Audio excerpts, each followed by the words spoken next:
মেয়েদের হাজারো সমস্যা। তার মধ্যে সবথেকে বড় একটা সমস্যা কি বলো তো? এই যে মাঝখানে পার্টিশন। তুমি যতই ভালো করে পার্টিশন করো না কেন, মাঝখানে পার্টিশন কিছুতেই হতে চাবে না।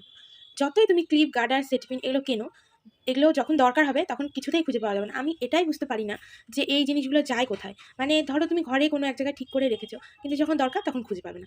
হাজার খুঁজবে, মানে ওগুলোর কোনো মানে নাম গন্ধই তুমি ঘরে পাবে না। ঘুরে ফিরে ওই পিম্পলসগুলো ঠিক কোনো অকেশনের আগেই তোমার মুখে উঠবে।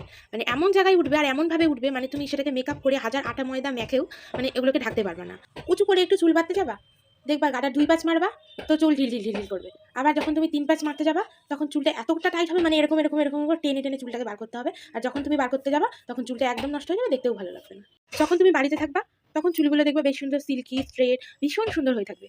ঠিক যখন তুমি কোথাও বেরোতে যাবা, ভাববা আজকে একটু চুল ছেড়ে বেরোবো, তখনই তোমার চুল একদম মানে কিরকম একটা কালি, মানে এরকম যে কুত্তার লেজের মতো এরকম একটু বেঁকে যাবে। মানে কিছুতেই তুমি বুঝে পাবা না যে চুলটা আমি বাঁধলে ভালো লাগবে, না ছাড়লে ভালো লাগবে, না বাঁধা যাবে, না ছাড়া যাবে। মানে এত বিরক্তিকর মেয়েদের জীবনটা একটা। মানে কোনো কিছুতেই মেয়েরা শান্তি পায় না। সব কিছুতেই মেয়েদের প্রবলেম। আর যখনই তুমি ধরো কোথাও বেরোবে, ধরো ভাবছো আজকেই শ্যাম্পু করবো, ঠিক আজকেই শ্যাম্পু করে উঠবে, কিছুক্ষণ পরেই দেখবে চুলগুলো একদম কুত্তার লেজের মতো হয়ে যাবে। উঁচু করে বাঁধতে যাবে তো পাতলা ঠিংঠিঙা দেখা যাবে।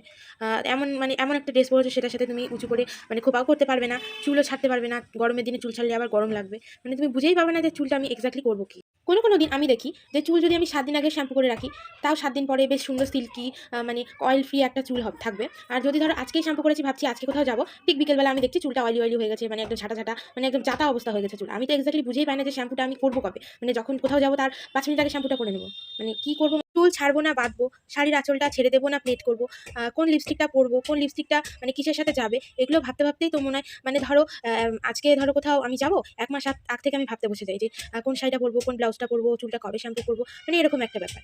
চট করে ধরো এগুলো ডিসিশন নেওয়া আমাদের মেয়েদের পক্ষে খুব ডিফিকাল্ট গো। এত ভালো করে সাজলাম, এত সুন্দর করে একটা মেকআপ করলাম, এত দামি একটা শাড়ি পরলাম, তাও লাস্টে গিয়ে আমরা কি দেখি যে একটা ভালো পিকই আমরা তুলতে পারিনি। পুরো টাকাটাই জলে একদম। আমি যখন একা কিছু রান্না করি, এত ভালো রান্না হয়, যখন একা ঘরে নিজে মানে রুটি করি, তখন এত সুন্দর ফোলে, মানে তোমাদেরকে কি বলবো। আর ঠিক যখন শাশুড়ির সামনে দাঁড়িয়ে থাকে, ধরো রুটি করছি, ফুলবেই না, পোড়া বেঁকা তেরা, না বেলতে পারবো না ভাজতে পারবো, মানে এমন অবস্থা হবে, মানে কি বলবো। আলমারিতে আর জায়গা নাই জামা রাখার। কিন্তু ঠিক আমি যখন যাবো, তখন না একটা ভালো শাড়ি খুঁজে পাবো, না একটা ভালো জামা খুঁজে পাবো যেটা পরে আমি যেতে পারি। আসলে আমাদের মেয়েদের অনেক সমস্যা, বুঝলাম। আসলে আমরা একটা জামা তো আর বারবার রিপিট করতে পারি না। সেগুলো পরে আবার সোশ্যাল মিডিয়ায় পিক আপলোড করতে হয়। একই জামা পরে যদি বারে পিক আপলোড করি, তাহলে তো মানুষ ভাববে যে আমাদের জামা কাপড়ই নেই। তাই যতই আলমারি ভর্তি জামা থাকুক না কেন, কোনো অকেশনে আমরা একটু শপিং করে নতুন ড্রেস পরে পিক আপলোড করতে চাই। তো কি গার্লস, তাই তো? ঠিক তোমাদের মনের কথা বললাম তো? ঠিক ধরো কোনো একটা আননোন ছেলে আমাদেরকে মেসেজ করেছে। আমরা কি করি? সঙ্গে তাকে ব্লক করে দিই। আমরা তাকে পাত্তা দিই না। আবার কিছুক্ষণ পরেই আমরা মানে কাউকে গিয়ে বলি যে, "জানিস তো কেউ আমাদেরকে ভালোবাসে না।" দূর থেকে যদি একটা কোনো ছেলে ধরো তাকিয়ে আছে অনেকক্ষণ ধরে, আমরা তার কাছে গিয়ে ২-৪ টা কথা শুনিয়ে বলি, "কিরে তোর বাড়িতে মা-বোন নেই? আমাদের দিকে তাকিয়ে আছিস কেন?" আর খুব সুন্দর করে সাজার পরও যদি কোনো ছেলে আমাদের দিকে না তাকিয়ে থাকে, তাহলে আমরা ভাবি যে আজকে মনে হয় আমাদেরকে ভালো লাগছে না। তাই কেউ তাকাচ্ছে না একদম আমাদের দিকে। হ্যাঁ গাইস, আমরা মেয়েরা ভীষণ সেভিংসে পছন্দ করি। কিন্তু আমরা ৳১ সেভিংস করতে পারি না।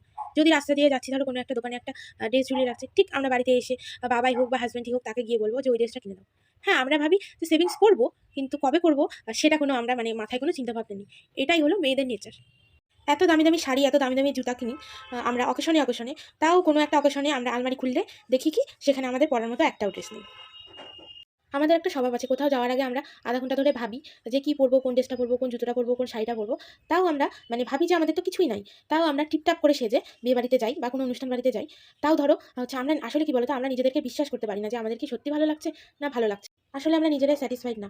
তাও আমরা মনে করি যে কেউ আমাদের আশেপাশের লোক আমাদের কমপ্লিমেন্ট দিক, আমাদেরকে ভালো লাগছে তো নাকি খারাপ লাগছে। তাও আমরা নিজেকে বিশ্বাস করতে পারি না যে হ্যাঁ সত্যিই আমাদেরকে ভালো লাগছে। এই হলো আমাদের মেয়ে জাতি, বুঝলা?